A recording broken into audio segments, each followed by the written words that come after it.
They up their defensive pressure. Chris Ross is a one-man pressing machine, and we knew he was going to be a huge factor. And we're correct. We were right. Chris Ross almost single-handedly brought his team back. Good enough to keep our composure in there. Thank you, Coach Chot. Now, our natin, hindi pa rin 100% yung hamstring mo, pero nakatulong sa pag-power through, especially in that fourth quarter where he was just limited in 40 points. Siguro, yung pinigis-pulin na hindi kami sumusuko. Siguro yun yung nagpabigay ng pagkada sa amin. Kahit alam naman natin, since wala tayo na nagdaanan, ngayon pa ba kami susuko. So, yun lang talaga yung nasa isip namin para. Thank you, Arthur. We would like to open the floor to friends from the press. Coach, congratulations on getting the one. Coach, yung last minute, there was some kind of pagkuha na later on matalag pa yung first one review. Hoping ko ma-permit it and we shot thoughts and it was the first. Well, when it happened, we were already saying that it looked like offensive interference.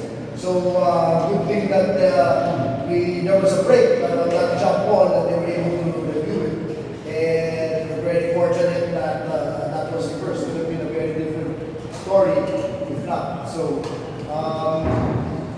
that's part of our game. I know I've been on the opposite side of those breaks in the past. So, it's just something that we're very fortunate that we were able to take advantage of. Coach, obviously, losing ability will be your main tactic to always put it great for Wednesday's team. Yes, again, we're trying to make do managing minutes of so many players, Kelly and Roger, that we knew that we could be, if it's getting close to the end, that we're going to be at a huge disadvantage because of the depth of San Miguel.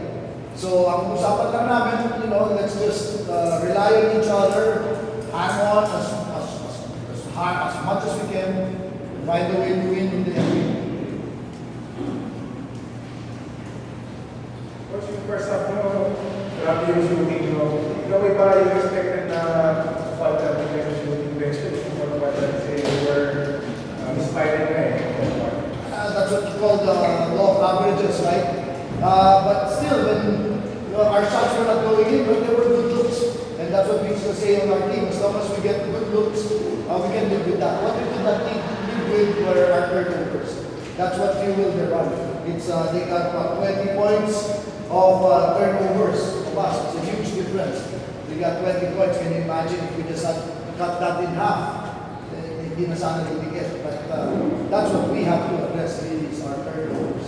Because they still had a lot of legs and wind to still put pressure even until the fourth quarter.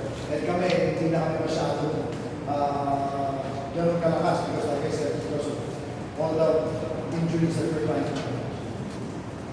Folks, kumusta yung mga days before ng game 1? May nagawa na clear ng mga laro?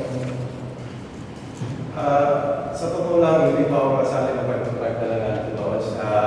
Nagtakbo-takbo na ako. Yung last laro ko talaga, yung game 2 pa ng series. Sabi ko, pag pinasok ako, hindi na pumasok. Ganoon talaga, sa basketball player, ganoon naman talaga. Pag palaman ka, laro ka. Ganoon. Saan you started with Williams after nila yung break sa series? You could have given him the best role that wanted to start in right away. Yeah, because we took a lot of practice yesterday. He was able to join the practice, looked good, and I asked him. He said he was ready just for short minutes. And we like to start him because he's a good matchup for Jumar. Again, let's hope that his ankle doesn't swell up too much so that he can continue giving us minutes. He played 27 minutes, Roger 18 minutes. So hopefully we can increase those minutes as the series goes on. But real testament to the courage of these two guys, Roger and Kenny.